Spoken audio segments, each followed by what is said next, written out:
बार ऋषियों ने विचार किया मन में कि त्रिदेव में सबसे बड़ा कौन, ब्रह्मा विष्णु महेश में सबसे बड़ा कौन।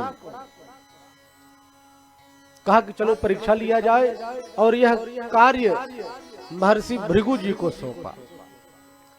और भृगु जी पहुंचे हैं ब्रह्मलोक में ब्रह्मा जी के पास, बिना पूछे बिना अनुमति लिए उनके कक्ष में प्रवेश किया, और ब्रह्मा जी क्रोध करते हुए भृगु को मारने दौड़े। भृगु जी दौड़ पड़े और संतों से कहा ये भी बड़े नहीं हो सकते। पहुंच गए कैलाश, भगवान शिव का दर्शन किया है, और भगवान शिव से अनुमति नहीं लिया। पार्वती जी साथ में बैठी सुशोभित हो रही थी, और भगवान ने कहा कितना दुष्ट है तू, बिना अनुमति के अगर माता पिता किसी कक्ष में बैठे हो, एकांत वार्ता करते हो, तो यही नियम है कि आदेश लेकर के ही वहां पे जाए, और तू बिना अनुमति के बिना आदेश के आ गया। भगवान शिव भी त्रिशूल लेकर के मारने दौड़े। भृगु जी दौड़े और कहा कि ये भी सबसे बड़े नहीं हो सकते। पहुंच गए क्षीर सागर, पद्मावती चरण चक्र, जहां पर पद्मावती मां भगवती भगवान के चरणों को दबा रही हैं, और पूछा न ताछा खींच करके सिरे पर एक लात मारी भृगु ने। और भगवान के वक्षस्थल पर जब पाद प्रहार किया है महर्षि भृगु ने, तो भगवान हाथ जोड़ करके उठे और कहा कि हे ऋषि, मेरा वक्षस्थल तो बहुत कठोर है, और आपके चरण इतने सुकोमल, कहीं पीड़ा तो नहीं हुई। इस भगवान की करुणा को देखा है महर्षि भृगु रो पड़े, चरणों में लेट गए। कहा कि क्षमा करे प्रभु, ये तो केवल परीक्षा लेने का एक उपाय ऋषियों ने बताया, और मैं इतना मूढ़मती, इतना मूर्ख कि आपके वक्षस्थल पर पाद प्रहार किया। इस दृश्य को देख करके लक्ष्मी जी ने श्राप दे दिया। कहा कि हे महात्मा भृगु, लक्ष्मी श्राप देती है कि ब्राह्मण दरिद्र हो जाएगा, लेकिन भगवान की करुणा कृपा कटाक्ष भक्तों पर इस प्रकार से बरसती है कि लक्ष्मी जी विवश हो जाती है और पुनः करुणा कृपा करती। और आज भी भगवान के वक्षस्थल पर, भगवान के जो वक्षस्थल पर पाद प्रहार किया है महात्मा भृगु ने, वो छप गए।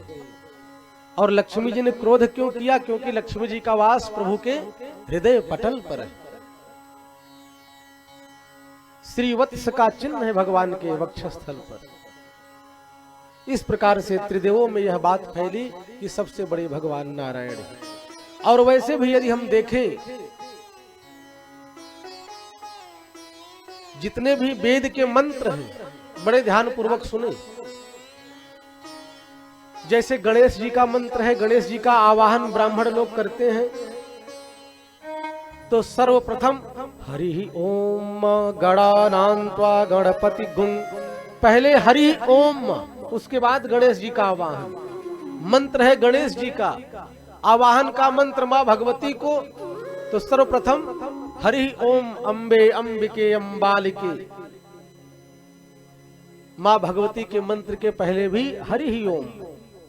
शिव का मंत्र है हरि ओम मां नमस्ते रुद्रमन्यभूतो तैखवे नमः। कहा कि चाहे जिस भी देवी देवताओं का मंत्र हो उनको बुलाने का, लेकिन उसके पहले हरि ओम।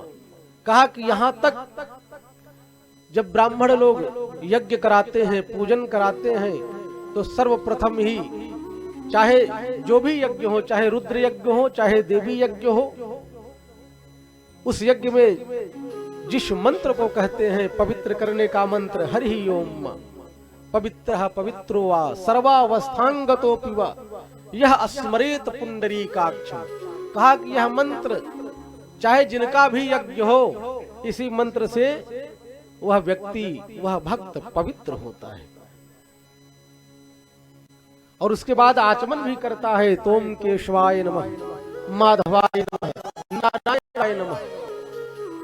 कहा कि चाहे शिव का ही यज्ञ हो, रुद्र यज्ञ हो, लेकिन जब संकल्प बोलते हैं हरि ओम तत्सत, हरि ओम तत्सत, हरि ओम तत्सत, श्री विष्णु श्री विष्णु श्री विष्णु श्रीमद् भगवतो विष्णुराज्ञया प्रवर्तमानस्य तो कहने का भाव चाहे जो भी मंत्र हो सब भगवान के परत्व का निरूपण करते हैं।